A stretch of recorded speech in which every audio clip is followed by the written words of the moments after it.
warahmatullahi wabarakatuh. Waalaikumsalam warahmatullahi wabarakatuh. Selamat pagi semuanya. Pagi.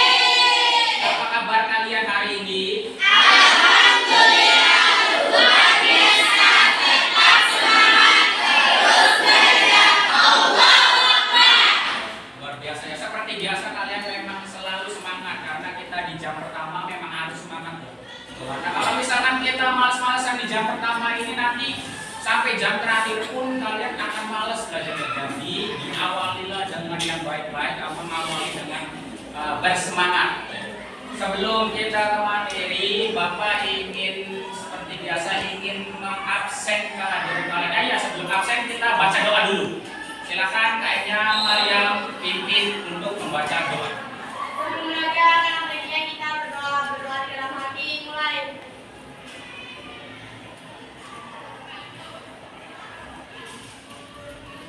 Doa selesai. Ya, terima kasih Maria. Semoga pembelajaran kita hari ini nanti bisa bermanfaat untuk kalian semua ya. Ya, Bapak ingin mengabsen kehadiran kalian dulu dan kalian yang tidak hadir. Yang disebut namanya menjawab hadir dan mengangkat tangan. Adelia, Ainin, Ainun, Anita, Arinaya, Awalia, Bima hadir, Destia, Desmita, Dinda, Febriani, Elda, yang berangkat, izin apa sakit? Sakit. Karan, Maya, Nabila, sakit. Najwa, Nopi, Novita, Nurrohma, Ripani, Risnani, Rifa, Rizka izin ya. Salma, Selsha, Cynthia, Siti Indika, Siti Kudria, Siti Maria, Tatia, Triani, Pina, Widya Lestari, Yogi, Zakia, Al-Rizki, izin. Baik, ada beberapa yang sakit dan ada juga yang izin ya. Kita doakan yang sakit agar cepat sembuh supaya bisa beraktivitas dan bisa belajar bersama kita bersama-sama lagi ya. Hari ini kita akan mempelajari materi teks ceramah. Jadi ceramah ini lanjutan dari materi minggu kemarin ya. Jadi lanjutan dari minggu kemarin yaitu kita membahas tentang apa sih itu teks ceramah, struktur teks ceramah itu apa aja, lalu kaidah kebahasaan yang ada di dalam teks ceramah itu apa. Itu sudah kita bahas dan sudah kita pelajari minggu kemarin. Bapak ingin coba mengulas lagi apa kalian masih ingat pembelajaran minggu kemarin. Nah, di minggu kemarin kita membahas teks ceramah, unsur dan kaidah kebahasaan. Nah, Bapak ingin bertanya nih, apakah itu teks ceramah? Ada yang masih ingat? Ada. Ya, Maryam silakan. Apa itu? Teks ceramah adalah kegiatan yang dilakukan antara pembicara dan khalayak umum sebagai pendengar. Tujuannya adalah untuk menyampaikan informasi dan pengetahuan. Ya, betul ya, betul sekali. Berarti Maryam masih ingat. Mungkin yang lainnya juga masih ingat ya. Dan di dalam teks ceramah itu ada struktur membangun teks ceramah. Ada berapa struktur di dalam teks ceramah? Ada? Ada tiga. Coba sebutkan yang pertama. Siapa yang bisa menyebutkan? Ya, silakan. Yang pertama. Pendahuluan. Pembuka bagian ini berisi salam pembuka, ucapan penghormatan dan ucapan syukur. Pengantar bagian ini adalah paragraf pengantar yang mengarah pada topik. Biasanya pengantar berasal dari informasi atau berita yang faktual yang masih terkait dengan topik ceramah. Ya, jadi yang pertama itu ada pembuka ya. Pembuka itu terdiri dari ucapan salam, terus ada pengantar juga ya. Tuh.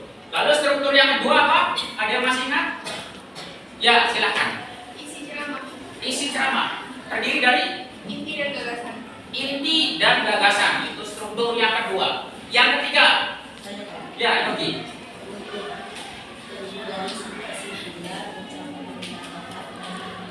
Ya, jadi penutup terdiri dari kesimpulan dan salam penutup. Itu dia struktur dari teks ceramah. Jadi ada 3, ada pembuka, ada isi, dan ada penutup. Nah, kalian masih ingat ya, bagus. Sekarang kaidah kebahasaan yang digunakan dalam teks ceramah. Kira-kira ada apa aja ya? Siapa yang masih ingat yang pertama? Ya, silakan.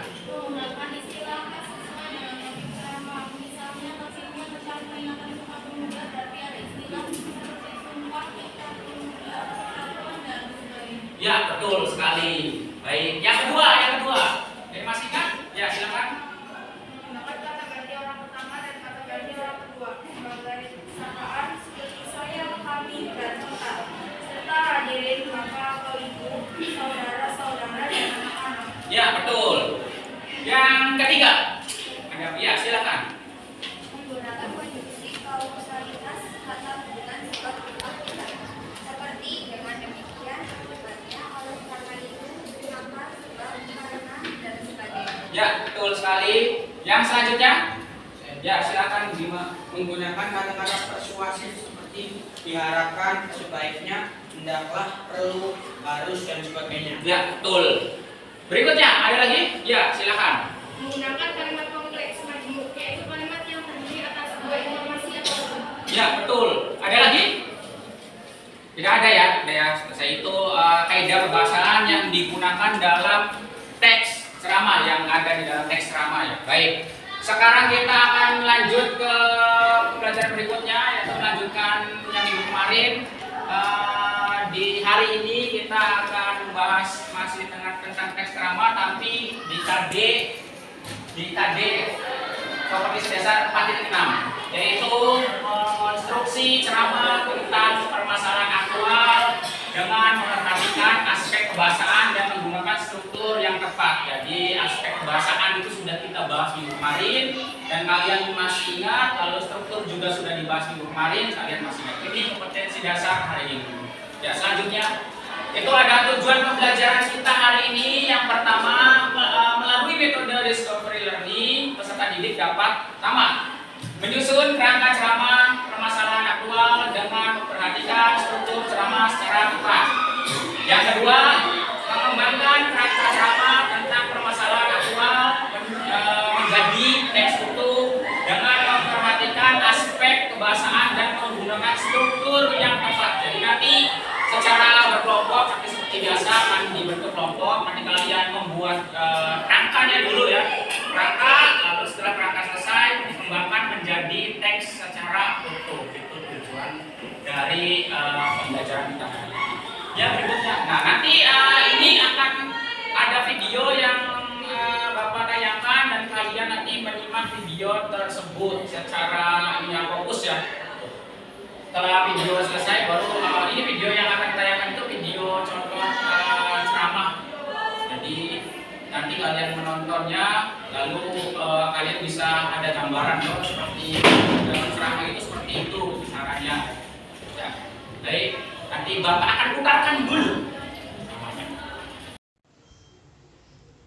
Assalamualaikum warahmatullahi wabarakatuh. Hadirin yang terhormat, perkenalkan nama saya Maulida dari kelas 11 MIA 1.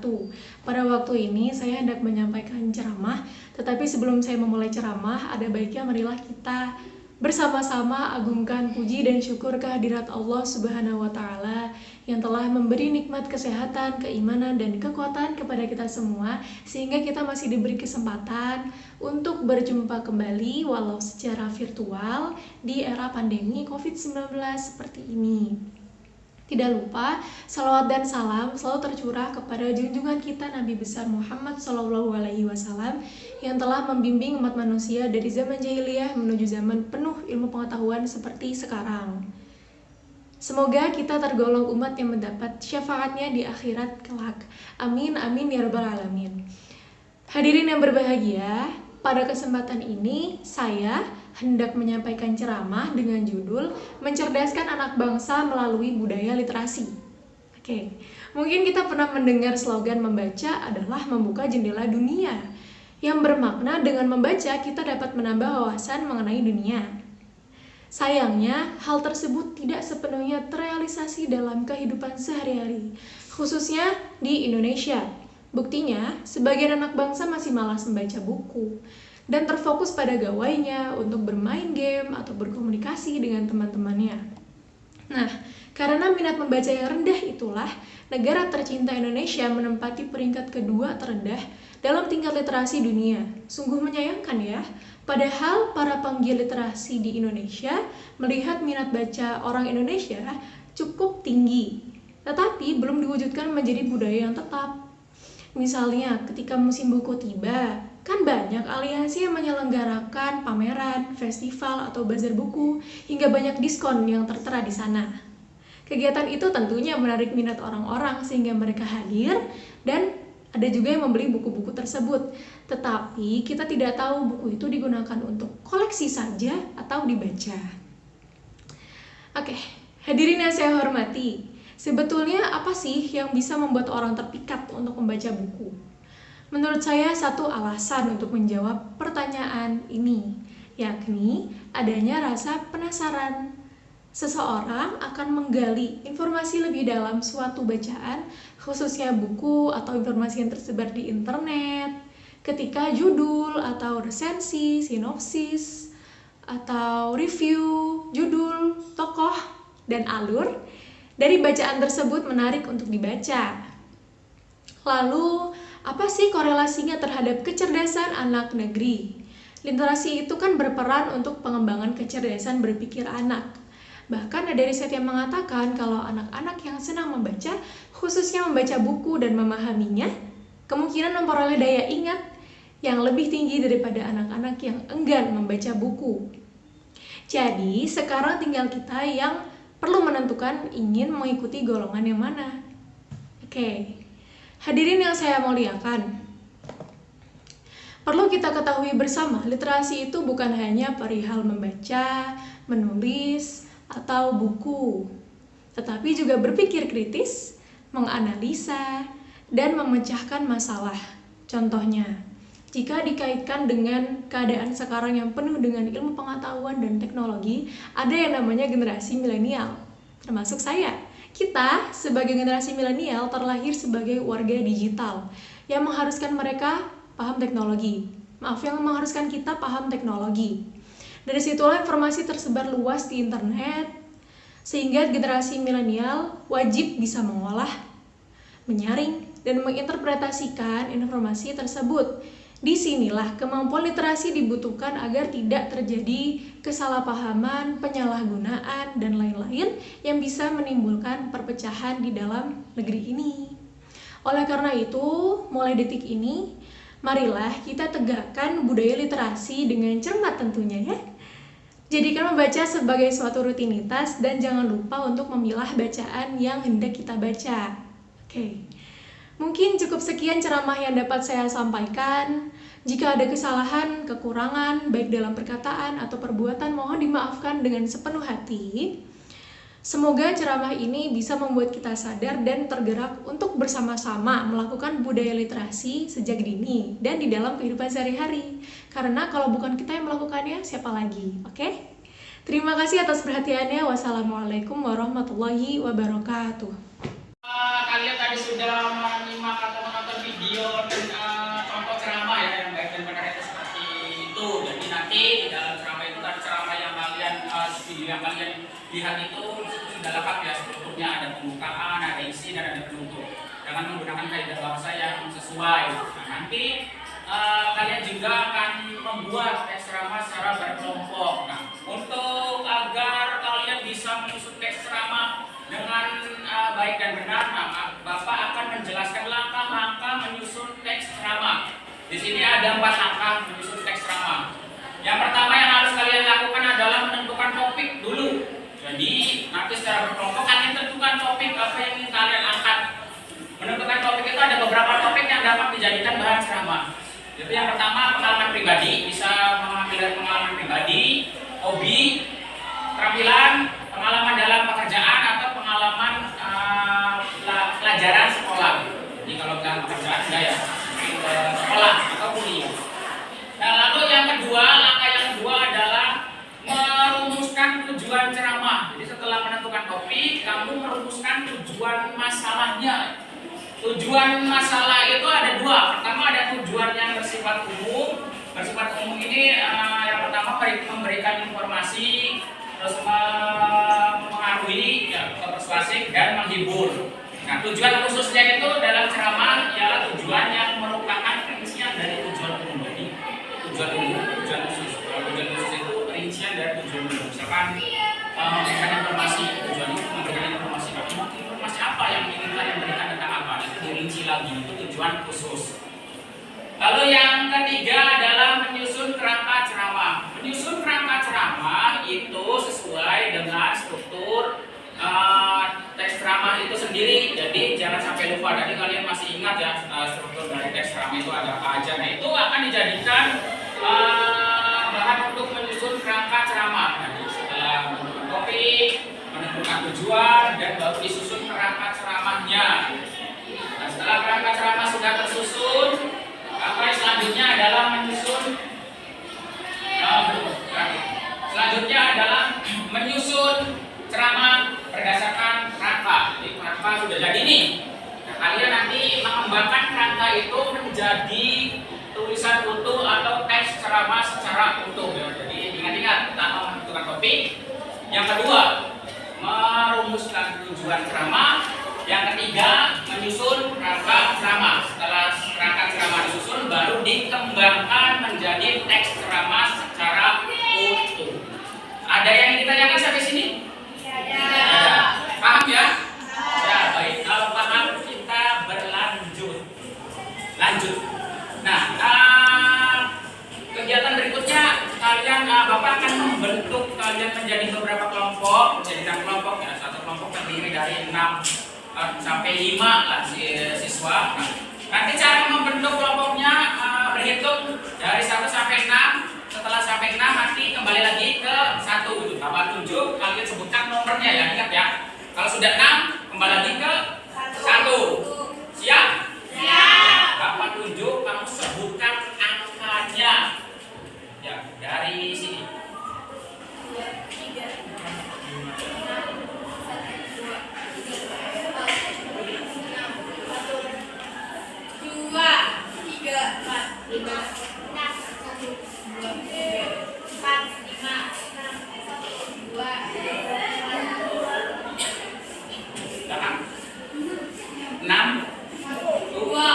3 ya.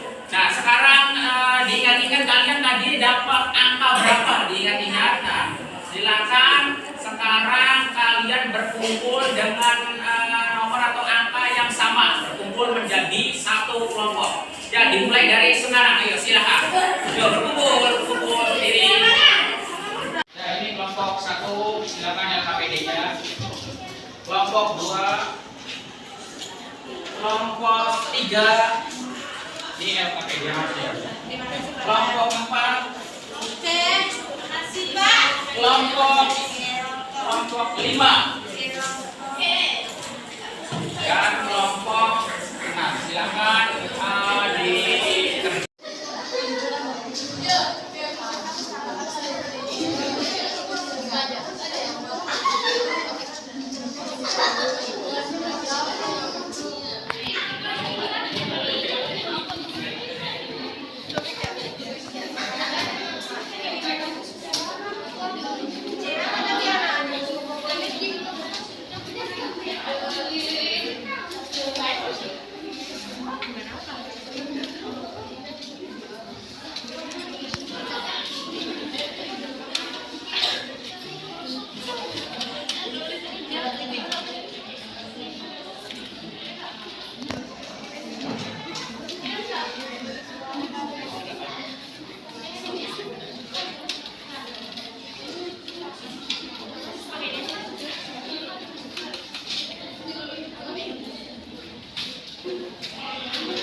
Karena kelompok 1 ada masalah. Sedang sampai mana? Sampai menyusun kerangka. Ya, baik. Silakan dilanjutkan. Kelompok 2 ada masalah kan? Ada. Ya, lanjut ya. Dilanjutkan nanti setelah kerangka tersusun, kalian kembangkan menjadi teks yang utuh. Kelompok 3. Ya. Bapak-bapak lihat ya, bagus. Lanjutkan ya. Lanjutkan. Kelompok 4. Ada masalah? Ada, Pak. Ada masalah. Nanti setelah menyusun kerangka, kamu susun teksnya berdasarkan kerangkanya. Kelompok 5. Gimana? Ada masalah? Ada, Pak. Tidak ada. Ya, lanjutkan diskusinya sampai selesai. Kelompok terakhir ada masalah? Ada. Nanti setelah nyusun kerangka nih, nanti kalian kembangkan kerangkanya menjadi teks ceramah secara utuh. Ya, paham? Diskusi kelompok sudah selesai, masing-masing kelompok sudah mendiskusikan dan sudah membuat kerangka dan mengembangkan kerangka menjadi teks ceramah secara utuh. Sudah semua ya? Ya. Sekarang tinggal sesi presentasi. Nah, nanti akan salah kelompok satu persatu dari kelompok 1 sampai dengan 6 maju ke depan untuk membacakan hasil diskusi atau hasil tulisannya yang dibuat bersama kelompok tersebut. Jadi nanti presentasi maju ke depan dan membacakan hasilnya. Paham? Kita mulai dari kelompok 1 untuk mempresentasikan hasil diskusi kelompoknya. Warahmatullahi wabarakatuh. Waalaikumsalam warahmatullahi wabarakatuh. Sebelumnya kami di sini kita dari kelompok 1 ingin mempresentasikan hasil diskusi kami yang akan dibacakan oleh senimannya. Assalamualaikum warahmatullahi wabarakatuh. Waalaikumsalam warahmatullahi wabarakatuh. Judul pendidikan dipupuk sejak dini. Pertama dan paling utama, marilah kita mengucap syukur kehadirat Allah yang telah memberi banyak rezeki dan kenikmatan, sehingga kita bisa berkumpul di acara yang insya Allah diberkahi. Tidak lupa salawat dan salam semoga selalu kita curahkan kepada Nabi Muhammad. Lewat kesempatan yang singkat ini, izinkan saya menyampaikan sebuah nasihat mengenai pendidikan. Seorang tokoh pendidikan Indonesia yang legendaris, Ki Hajar Dewantara pernah menyebut jika pendidikan berasal dari 3 aspek penting, yakni lingkungan keluarga, lingkungan sekolah, dan lingkungan masyarakat. Ketiganya pada saat ini sedang terjadi dan harus disiapkan dengan optimal. Khusus untuk pendidikan di lingkungan keluarga, sebisa mungkin kita harus siapkan sejak dini. Dalam sudut pandang agama Islam, pendidikan sejak dini harus dipupuk dari 3 hal. Pertama, pendidikan akidah, di mana kita harus mampu mengajarkan ilmu keimanan, kepercayaan, dan keyakinan kepada Allah. Lalu kedua, pendidikan ibadah. Sejatinya pendidikan ibadah adalah amalan lahiriah dan batiniah yang akan terus dilakukan sampai dewasa. Maka dari itu, pendidikan ibadah harus sudah dibiasakan sejak dini. Lalu terakhir ada pendidikan akhlak. Akhlak adalah cerminan dari sikap, kebiasaan, dan karakter seseorang. Hal tersebut bisa kamu pupuk sejak dini agar si anak mempunyai jiwa yang bersih dan akhlak yang gilang gemilang. Akhlak menjadi hal penting agar anak bisa tumbuh menjadi lebih baik dan terkendali. Nilai-nilai di atas idealnya harus bisa kita terapkan, khususnya di lingkungan keluarga. Terima kasih atas perhatiannya. Wassalamualaikum warahmatullahi wabarakatuh. Waalaikumsalam warahmatullahi wabarakatuh. Tadi presentasi dari masing-masing kelompok sudah selesai ya. Jadi ada tadi dari kelompok 1, kelompok 2 sampai dengan kelompok 6 sudah mempresentasikan hasil diskusinya. Menurut Bapak lumayan bagus. Teks yang kalian bikin sudah unsur dari teks itu sudah ada semua, dari pembuka, isi sampai dengan penutup, dan menggunakan kaidah kebahasaan yang sesuai. Nah, sekarang kita di akhir pembelajaran. Tadi dari awal kita mempelajari tentang langkah-langkah menyusun teks ceramah ya. Jadi, ada yang ingin menyimpulkan pembelajaran kita hari ini? Siapa ya? Oh ya, Rizka, silakan Rizka. Langkah-langkah menyusun teks ceramah, menentukan topik. Ada beberapa topik yang dapat dijadikan bahan ceramah seperti pengalaman pribadi, hobi dan keterampilan, pengalaman dan pekerjaan pelajaran sekolah atau kuliah. Lalu merumuskan tujuan ceramah, tujuan umum pemberitahuan informatif, memengaruhi persuasi dan menghibur rekreatif. Tujuan khusus dalam ceramah ialah tujuan yang merupakan perincian dari tujuan umum. Selanjutnya menyusun kerangka ceramah dan menyusun ceramah berdasarkan kerangka. Ya, terima kasih Rizka sudah menyimpulkan pembelajaran hari ini. Nah, semoga pembelajaran kita hari ini bermanfaat untuk kalian ya. Kita akhiri pembelajaran kita hari ini. Kita bertemu lagi minggu depan dengan materi yang berbeda. Billahi taufiq wal hidayah. Wassalamualaikum warahmatullahi wabarakatuh.